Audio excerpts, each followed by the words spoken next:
ನಮಸ್ಕಾರ ವೀಕ್ಷಕರೇ, ಯಾವುದೇ ಮಸಾಲೆಯನ್ನು ರುಬ್ಬದೆ ಈಸಿಯಾಗಿ ಟೇಸ್ಟಿಯಾಗಿ ಚಿಕನ್ ಗ್ರೇವಿಯನ್ನು ಹೇಗೆ ತಯಾರು ಮಾಡ್ಕೊಳ್ಳೋದು ಅಂತ ನಾವು ಈ ವಿಡಿಯೋದಲ್ಲಿ ಈ ಗ್ರೇವಿಯನ್ನು ತಯಾರು ಮಾಡ್ಕೊಳ್ಳೋದಕ್ಕೆ ಮೊದಲಿಗೆ ಒಂದು ಪಾತ್ರೆಯನ್ನಿಟ್ಟು ಅದರಲ್ಲಿ 1 ಟೇಬಲ್ ಸ್ಪೂನ್ ಆಗುವಷ್ಟು ಆಯಿಲನ್ನು ಸೇರಿಸಿ, ಆಯಿಲ್ ಬಿಸಿ ಆದಮೇಲೆ ಒಂದು ಈರುಳ್ಳಿಯನ್ನು ಈ ಥರ ಸಣ್ಣದಾಗಿ ಕಟ್ ಮಾಡಿ ಸೇರಿಸಿ ಈರುಳ್ಳಿಯನ್ನು ಚೆನ್ನಾಗಿ ಫ್ರೈ ಮಾಡ್ಕೋಬೇಕಾಗತ್ತೆ. ನೋಡಿ, ಈರುಳ್ಳಿ ಬಣ್ಣ ಚೇಂಜ್ ಆಗಿ ನೋಡಿ ಈ ಥರ ಫ್ರೈ ಆಗಬೇಕು. ಇದರಲ್ಲಿ ಸ್ವಲ್ಪ ಪುದೀನ ಸೊಪ್ಪನ್ನು ಕೂಡ ಸೇರಿಸಬೇಕು.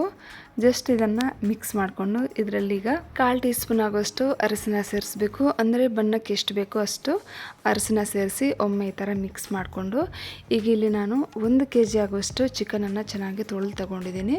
ಚಿಕನನ್ನು ಇದರಲ್ಲಿ ಸೇರಿಸ್ಬಿಡಬೇಕು. ಚಿಕನನ್ನು ಸೇರಿಸಿದ್ದಾದಮೇಲೆ ನೋಡಿ, ಈ ಅರಸಿನ ಎಲ್ಲ ಚಿಕನ್ಗೆ ಹಿಡಿಸ್ಬೇಕು. ಆ ಥರ ಚೆನ್ನಾಗಿ ಮಿಕ್ಸ್ ಮಾಡ್ಕೋಬೇಕಾಗತ್ತೆ. ಚೆನ್ನಾಗಿ ಮಿಕ್ಸ್ ಮಾಡಿದ್ದಾದಮೇಲೆ ಲಿಡ್ ಇಟ್ಟು ಕ್ಲೋಸ್ ಮಾಡಿ ಒಂದು 5 ನಿಮಿಷ ಹಾಗೆ ಬಿಡೋಣ. 5 ನಿಮಿಷ ಆದಮೇಲೆ ನೋಡಿ, ಚಿಕನಲ್ಲಿ ನೀರು ಬಿಟ್ಕೊಂಡಿದೆ. ಈಗ ಇದನ್ನು ಒಮ್ಮೆ ಮಿಕ್ಸ್ ಮಾಡ್ಕೊಳ್ಳೋಣ. ಈ ನೀರೆಲ್ಲ ಡ್ರೈ ಆಗಬೇಕು. ಮತ್ತು ಮೊದಲಿಗೆ ನಾವು ಚಿಕನ್ಗೆ ಮಸಾಲೆ ಹಾಕದೆ ಬೇಯಿಸೋದ್ರಿಂದ ಬೇಗನೆ ಬೇಯುತ್ತೆ. ಮಧ್ಯದಲ್ಲಿ ಮಿಕ್ಸ್ ಮಾಡ್ತಾ ಲಿಡ್ ಇಟ್ಟು ಕ್ಲೋಸ್ ಮಾಡ್ತಾ ಬೇಯಿಸ್ಕೋಬೇಕಾಗತ್ತೆ. ಇದರಲ್ಲಿ 1.5 ಟೇಬಲ್ ಸ್ಪೂನ್ ಆಗುವಷ್ಟು ಶುಂಠಿ ಬೆಳ್ಳುಳ್ಳಿ ಪೇಸ್ಟನ್ನು ಸೇರಿಸ್ತಾ ಇದ್ದೀನಿ. ಶುಂಠಿ ಬೆಳ್ಳುಳ್ಳಿ ಪೇಸ್ಟ್ನಲ್ಲಿ ಸ್ವಲ್ಪ ಅರಸಿನವನ್ನು ಸೇರಿಸಿದ್ದೀನಿ, ಹಾಗಾಗಿ ಇದು ಯೆಲ್ಲೋ ಕಲರ್ ಕಾಣಿಸ್ತಿದೆ. ಈಗ ರುಚಿಗೆ ತಕ್ಕಷ್ಟು ಉಪ್ಪನ್ನು ಕೂಡ ಸೇರಿಸಿ ಒಮ್ಮೆ ಚೆನ್ನಾಗಿ ಮಿಕ್ಸ್ ಮಾಡಿಕೊಂಡು ನಂತರ ಮುಚ್ಚಳವನ್ನು ಮುಚ್ಚಿ ಸ್ವಲ್ಪ ಹೊತ್ತು ಅಂತಂದರೆ ಒಂದು 5 ನಿಮಿಷ ಚೆನ್ನಾಗಿ ಮತ್ತೊಮ್ಮೆ ಬೇಯಿಸ್ಕೋಬೇಕಾಗತ್ತೆ.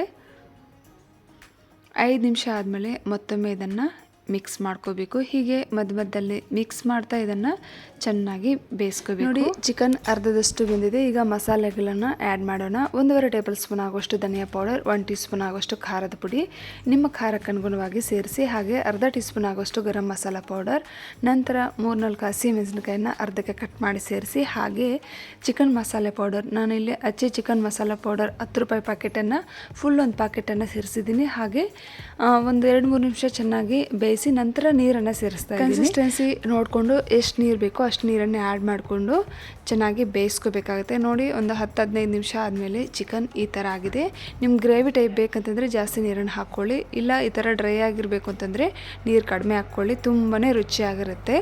ನೋಡಿ, ಇದನ್ನು ತಯಾರು ಮಾಡ್ಕೊಳ್ಳೋದು ತುಂಬಾ ಸುಲಭ, ಹಾಗೆ ರುಚಿ ಅದ್ಭುತವಾಗಿರುತ್ತೆ. ಸೊ ಇದನ್ನು ಚಪಾತಿಯೊಂದಿಗೆ ತಿನ್ಬೋದು, ಇಲ್ಲ ಅಂತಂದರೆ ಬಿರಿಯಾನಿ ಜೊತೆ ಆದರೂ ತಿನ್ಬೋದು, ಇಲ್ಲ ಅಂತಂದರೆ ಹಾಗೆ ರೈಸ್ ಜೊತೆ ಇಲ್ಲ ಮುದ್ದೆ ಜೊತೆ ಆದರೂ ತಿನ್ಬೋದು. ಸೊ ಈ ವಿಡಿಯೋ ಇಷ್ಟ ಆದರೆ ಪ್ಲೀಸ್ ಲೈಕ್ ಮಾಡಿ, ಶೇರ್ ಮಾಡಿ, ಈ ಚಾನಲನ್ನು ಸಬ್ಸ್ಕ್ರೈಬ್ ಮಾಡಿ ಸಪೋರ್ಟ್ ಮಾಡಿ ಫ್ರೆಂಡ್ಸ್. ಮುಂದಿನ ವಿಡಿಯೋದಲ್ಲಿ ಭೇಟಿಯಾಗೋಣ. ಅದುವರೆಗೂ ವಿಡಿಯೋ ವೀಕ್ಷಿಸಿದ್ದಕ್ಕಾಗಿ ಧನ್ಯವಾದಗಳು.